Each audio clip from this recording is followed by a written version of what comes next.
네, 안녕하세요. 12월 27일 정근우의 야구시다. 정근우. 이영입니다. 야, 또 이렇게 하니까 또 색다르네요.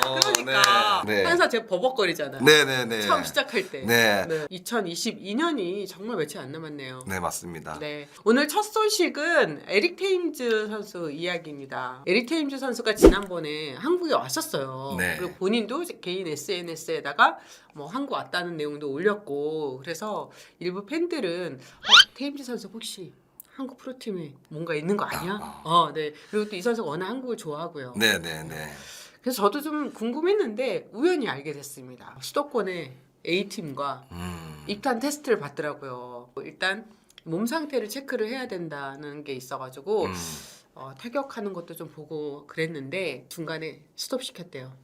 아, 몸 상태가 너무 안 돼 있어가지고. 네. 체중이 너무 늘어나다 보니까 타격 폼이나 이런 부분들이 이전 NC 다이노스의 에릭 테임즈와는 좀 많이 차이가 있었다고 합니다. 에릭 테임즈 선수의 몸 상태는 메이저리거 미러키 있을 때부터 시작해서 몸이 좀 불기 시작했어요. 그다음에 뭐 요미우리 뭐 거치면서 부상 이후로 그렇죠. 몸 상태가 저도 이제 완벽하지 않을 거라고 예상을 했지만 이 정도로 안 돼 있을 거라고는 예상을 못했네.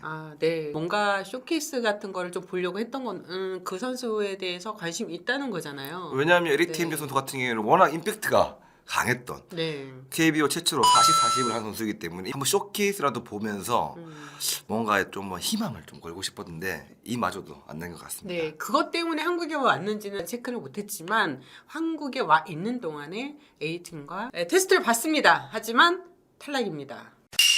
두 번째 소식은요. 지난주에 이정우 선수가 메이저리그 진출을 하고 싶다. 2023년을 마치고 포스팅 시스템을 통해서 메이저리그에 진출하겠다라고 발표를 했잖아요. 네네네. 본인이 커리어가 이렇게 올라가고 있고 자신감이 있을 때 한번 도전해보는 게 저도 맞다고 봅니다. 네. 그런데 저희가 이정우 선수가 이제 셀피쇼 인터뷰가 나왔잖아요. 네. 거기에 보니까 아주 극히 일부 어떤 분들은 메이저에서 통하냐. 사실 거의 항상 나오는 반응들이죠. 네. 해외 진출과 관련돼서는 메이저리그의 강속구 투수들을 상대하기 굉장히 어렵다. 뭐 이런 이야기가 있었어요. 제가 수비를 하는 입장에서 봐도 어떤 볼들을 다 대처할 수 있는 선수이기 때문에 이정우 선수는 메이저리그 가서도 굉장히 성공할 수 있을 것 같은 저는 생각이 듭니다. 네. 오늘 지금 메이저리그 스카우트 한 분과 지금 전화 인터뷰를 준비했는데요. 흔쾌히 인터뷰를 해주시겠다 하셨어요. 샌디에고 파드레스의 남궁훈 스카우트인데요. 이 남궁훈 스카우트와 인터뷰를 하기 전에 동부 쪽에 있는 B팀의 한국인 스카우트죠. 그러니까 아시아 담당 한국인 네. 스카우트로 좀 전화 통화를 했었는데 이정우 선수에 대해서 메이저리그 스카우트도 반응이 다들 궁금하잖아요. 고척돔에서 수비를 했던 선수.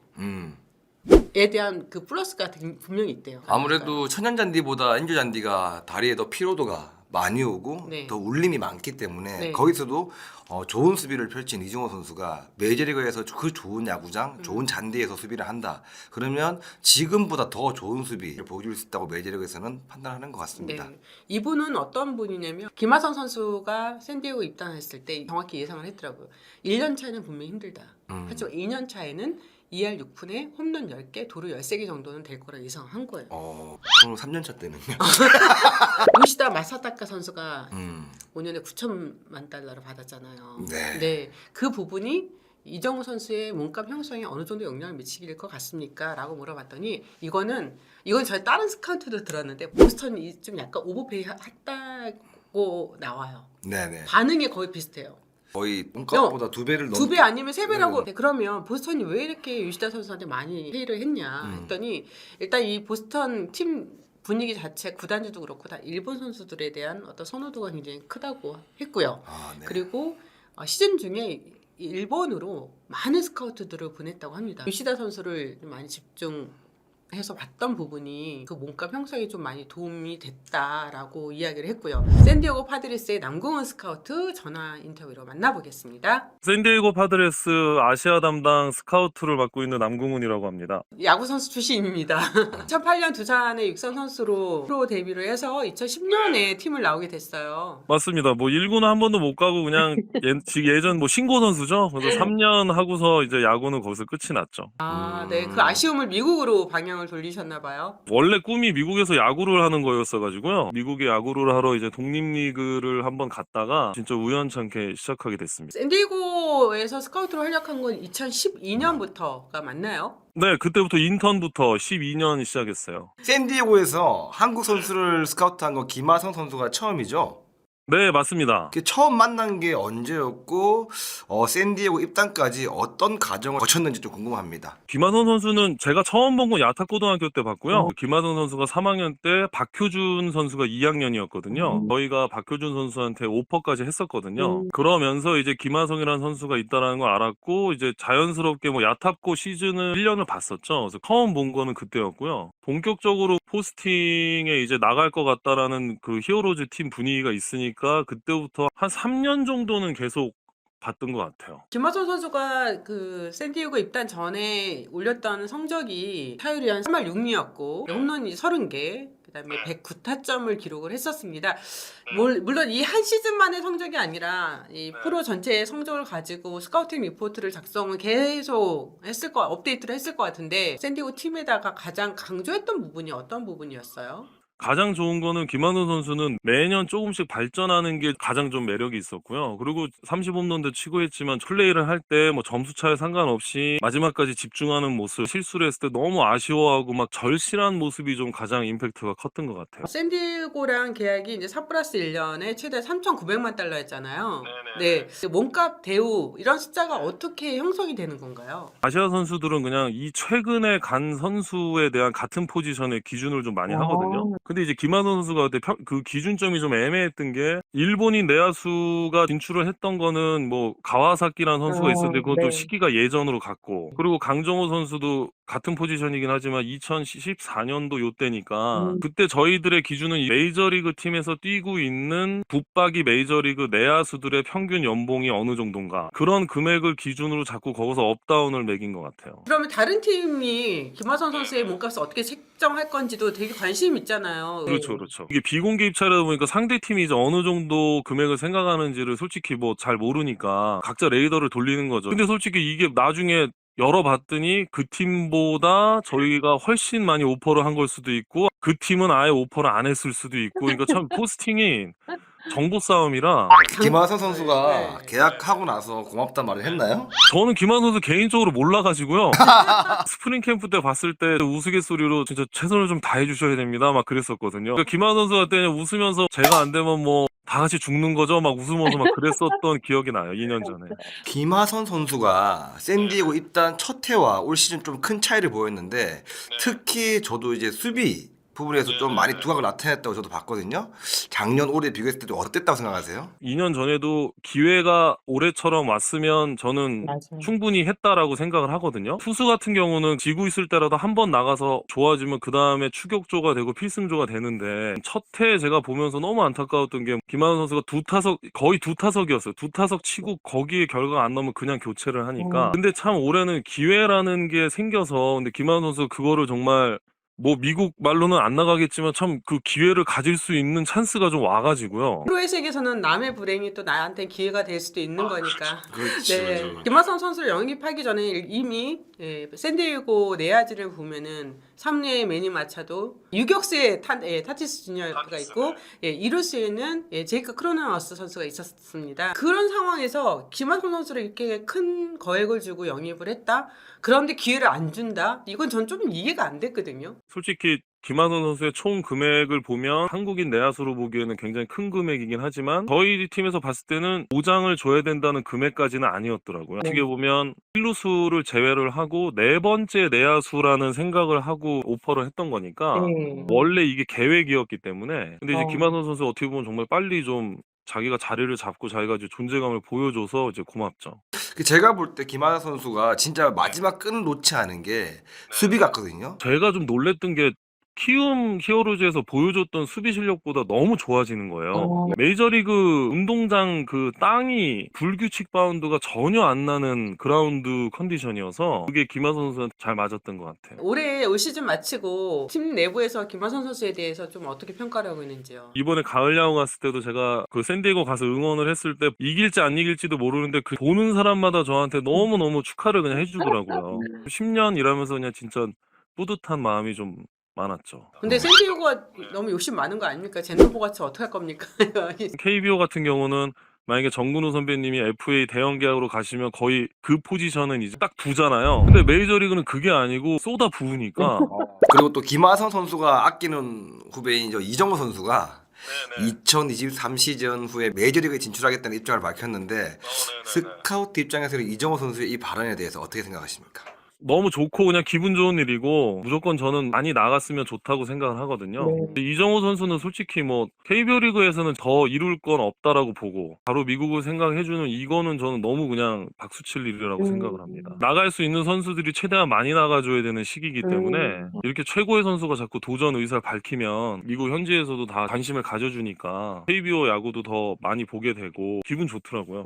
포스팅으로 나갔을 때 일본 선수들하고 한국 선수하고 비교를 했을 때 한국 선수들이 좀 더 적응을 잘하고 좀 오래 살아남는 그 좀 비율을 좀 나오는 것 같아가지고 이 부분은 스카우트 입장에서 볼 때는 좀 무슨 차이점이 있습니까? 제가 그냥 생각한 건 이 NPB의 룰이 다 안 채우고 나가도 되는 기간이 좀 있거든요. 근데 한국은 무조건 7시즌을 채워야 되니까 국제대회도 많이 나가보고 최정상에 올랐을 때 가서 부딪히니까 저는 통할 확률이 좀 더 많다고 보는 거고요. 일본의 그 NPB의 그 문화나 환경이 뭐 정상을 찍은 선수들이 거기 가서 그냥 내 실력으로 되는지 안 되는지 약간 부딪혀 보자라는 마인드면 한국 선수들은 여기는 더 윈 무대니 좀 더 노력해야겠다라는 마인드가 다르지 않나 싶거든요. 네. 메이저리그 관계자들은 일본을 트리플 A로 KBO 리그를 더블 A로 본다라는 이야기가 있거든요. 뭐 한국 사람으로 저는 기분이 안 좋거든요. 정말로 미팅을 하다 보면 이렇게 얘기를 다 해요. 비하한다는 느낌이 아니고 제가 그냥 판단을 해보니까 인프라 차이라고 봐요. 엄청나잖아요. 고등학교 그쵸. 수라든지 프로의 지원이라든지 대학교의 수. 한국은 뭐 고등학교 80개, 뭐 그다음에 대학교 30개, 뭐 여기에 인프라에서 나오는 거기 때문에 그래서 그냥 대표팀 가면 우리가 니네 나라 이겼다 맨날 막 이러거든요. 이정우 선수가 이제 KBO 리그에서 뛰는 모습 지금까지 계속 지켜보셨을 거예요. 스카우트로서 본 이정우 선수는 어떤 선수인 것 같나요? 이정우 선수는 풀이 많은 선수인데 이제 뭐 외야수고 그다음에 좌타고 그러니까 비교되는 선수도 되게 많기도 한데 휴문고 시절 때부터 그냥 좋은 자질을 갖고 있는 선수였는데 솔직히 첫 해부터 이렇게 그냥 계속 이렇게 할지는 예상은 못했었어요. 계속 또 성장이 되는 케이스니까 제가 일했던 11년 동안은 이런 케이스의 야수는 한 번도 없었고 요즘엔 스탯을 너무 많이 보는 시대라 그것만 봐도 너무 훌륭한 지금 성적을 거두고 있어서 기대가 뭐 굉장히 클 겁니다, 다들. 그럼 샌디에고뿐만 아니라 다른 메이저리그 팀에서도 이정우 선수에 대한 관심이 크다는 얘기가 많이 들려오고 있어요. 사실인가요, 이게? 솔직히 포스팅에 나오면 뭐 30개 팀은 다 관심이 있는 거고요. 시즌이 지나가면서 이 포지션이 필요한 팀이 있고 안 필요한 그렇죠. 팀이 있으니까요. 뭐 한 10팀 내외에서 뭐 좀 경쟁을 하지 않겠나 대부분 그렇더라고요. 솔직히 지금 샌디에고 입장은 어떻습니까? 저희도 뭐 관심이 많죠. 저희의 뭐 외야수 수준 이걸 떠나서 앞으로 이런 스탯을 기록하는 선수가 나올지 안 나올지 모르는 거니까요. 갑자기 그림이 그려지네요. 네, 내야의 김하성, 외야의 김하성. 이정우. 그렇게 되면 좀 더 좋지 않겠나 싶습니다. 이번 WBC 같은 경우에도 이정우 선수한테 쇼케이스가 되겠죠? 솔직히 너무너무 중요한 대회라고 생각하는 게 반대로 얘기하면 지금 이 많은 관심이 좀 줄어들 수가 있는 WBC가 될 수도 있고요. 왜냐면 솔직히 나오는 투수들이 수준이 좀 높으니까요. 이런 국제대회 하는 거 보면 미국 팀도 미국 팀이지만 이 남미 팀들하고 붙었을 때 어떤 모습 보이는지 많이 보거든요. 엄청난 기회죠. 뭐 더 잘해서 더 가치를 올릴 수도 있고 오픈된 진짜 제일 큰 쇼케이스인 거죠. 최근에 이제 보스턴과 5년 총액 9천만 달러 계약을 맺은 요시다 마사타카 선수가 있죠. 이 요시다 선수의 계약이 향후 이정우 선수의 계약에도 좀 영향을 미칠까요? 뭐 안 미칠 수는 없죠. 근데 제가 보기에는 요시다 선수 계약은 그 기준점이 스즈키 세이야 같거든요. 제가 보기에는 요시다 쪽에서는 그거를 계속 기준을 잡았을 거예요. 스즈키보다 많이. 스즈키 세이야랑 요시다 선수는 뭐 비슷한 유형이고 이정우 선수는 요시다랑은 좀 다른 유형이기 때문에 근데 무조건 이정우 선수한테는 저는 뭐 좋은 소식이라고 봐요. 특히 이제 한국 선수가 미국의 어떤 에이전트를 만나느냐도 되게 중요하다고 보시나요? 중요하다고 봐요. 왜냐면 일단 제일 중요한 게 일단 언어거든요. 그리고 그게 지금 최선의 방법이죠. 누가 핸들을 해줄 수 있느냐. 이정우 선수가 포스팅 시스템을 통해서 메이저리그의 무대에 노크를 한다면 진짜 어떤 평가를 받게 될까요? 숫자로 어느 정도의 계약이 나올까요? 제 생각에는 예전 그 아키야마 쇼고라고 있거든요. 신시내티랑 그때 아키야마 쇼고 선수가 3년에 2,100만을 받았는데 네. 연평균으로 하면 700만 불이었거든요. 성공을 못해서 돌아갔지만 유형으로 따지면 아키야마 쇼고 유형에 더 가깝거든요. 요시다 선수가 이렇게 됐으니 뭐 시즌 때 이정우 선수가 보여준다라고 하면 더 많이 받을 수도 있다 생각하는데 내년에 KBO 시즌보다 이번 WBC에서 어떻게 보여주냐에 따라서 가이드라인이 좀 잡히지 않을까 생각합니다. 현지의 어떤 평가를 떠나서 남궁훈 스카우트가 봤을 때 이정우 선수와 가장 어울릴 만한 팀이 어디일까요? 샌디에이고 빼고요. 뭐 외야수가 필요한 팀이 가장 1번일 텐데 이정우 선수한테 이만큼 기회를 보장해 주겠다고 자신 있게 나서는 팀이 있으면 어디를 막론하고 거기가 제일 베스트라고 봐요. 이정우 선수 하는 플레이를 많은 경기를 보셨겠지만 메이저리그에서 만약에 성공하려면 어떤 부분을 분명히 보완해야 될 부분이 분명히 저는 우리 남궁 스카우트가 아실 것 같아요. 빠른 볼은 제가 보기엔 이정우 선수가 대처가 된다고 봐요. 삼성의 수아레즈 선수 이런 선수 뭐 154km 던졌을 때 제대로 맞았는데 파울이 나서 뒤에 백넷을 때리는 경우를 많이 봤거든요. 그러면 그거는 타이밍이 맞는다는 거거든요. 빠른 볼에. 근데 이제 제일 중요한 건 미국은 빠르고 더러운 볼이에요. 150km가 넘는데 막 발목으로 꺾이고 막 자연 신카가 되고 이런 볼을 KBO 리그에서는 경험을 할 수가 없으니까. 근데 그거를 지금 대처가 되고 있는 걸 김하성 선수가 보여줬잖아요. 그렇죠. 근데 김하성 선수도 올해 이만큼까지 기회가 갔으니까 이제 눈에 좀 익었을 거거든요. 특히 좀 이정우 선수는 좀 특히 더 중요하다고 생각이 들 것 같아요. 왜냐면 상대적으로 타구가 내야보다는 좀 덜으니까요. 이정우 선수가 이제 이종범 코치의 아들이잖아요. 혹시나 메이저스 관심이 있나요? 관심 많죠. 미국은 그 2세라는 그 유전자를 많이 신경 쓰더라고요. 페르난도 타티스 주니어, 블라드미르 게레로 주니어도 야구인 2세가 야구를 했을 때는 그 운동 능력이나 이런 거를 진짜 타고난다라고 생각을 하고 타고난 모습을 보여주니까요. 많이 플러스 요소입니다. 메이저리그 스카우트로서 이정우 선수한테 꼭 하고 싶은 이야기가 있을까요? 메이저리그 진출을 선언한다는 것 자체가 어떻게 보면 벌써 이제 국가대표라는 마음으로 하는 거니까요. 이정우 선수까지 진짜 좋은 모습 보여가지고 막 축구하면 손흥민 선수 이랬듯이 야구하면 막 이렇게 막 이름이 알려져서 가자마자 막 바로 한국 야구가 다 알려지고 이렇게 됐으면 좋겠습니다. 시범 경기부터 씹어 먹었던 것처럼 미국 가서도 스프링 캠프부터 씹어 먹었으면 좋겠어요. 그리고 샌디에이고로 왔으면 좋겠고요. 아니 그거는 뭐 저만의 꿈입니다. 메이저리그 스카우트로 뭐 10년 넘게 활약을 해도 한국 선수 한 명 스카우트 하는 게 되게 어렵다고 알고 있거든요. 포스팅은 이제 선수가 선택을 해주는 거니까요. 그렇죠. 김하성 선수가 저희 팀을 선택을 해줘가지고 너무 다행인데 만약에 저 오퍼하면 이정우 선수가 저희 팀 또 선택해주기를 제 개인적인 꿈입니다. 이거. 그래서 인터뷰하시는 거죠? 그렇게 되나요? 다음에는 제가 어필 한번 하는 멘트를 한번 준비해야겠네. 그리고 또 하나, 한국 선수가 계약을 하면 스카우트한테 뭔가 플러스 알파가 되는 게 있나요? 그게 제가 지금 제일 돌아버리는 거거든요. 그거는 에이전트가 가져가시는 거고 저는 그냥 직원으로서 포스트 시즌 갔을 때 박수 받고 허그 받은 게 전부거든요. 솔직히 사진도 찍고 싶고 막 공도 받고 싶고 한데 그리고 제 주위에도 막 뭐 요청한 그렇죠. 너네 팀이 근데 전 한 번도 제가 그런 거 물어본 적이 없어요. 뭐 방해될까 봐. 그만큼 선수를 어렵게 생각하더라고요, 그렇지. 스카우트들이. 네. 오늘 정말 감사해요. 지난해 겨울 트레이드로 팀을 옮기면서 많은 팬들을 놀라게 했던 선수였죠. 이적 이후에 사자군단의 안방을 책임졌던 포수입니다. 안녕하세요. 안녕하십니까 선배님. 정근우의 야구 이슈다 구독 좋아요 알림 설정 부탁드리겠습니다. 감사합니다. 감사합니다.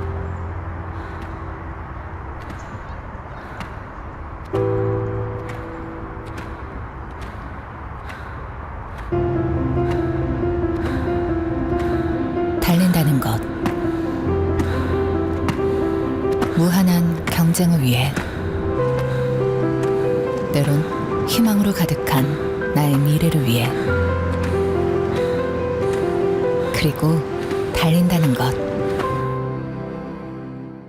일상으로의 건강한 복귀를 위해 세종 스포츠 정형외과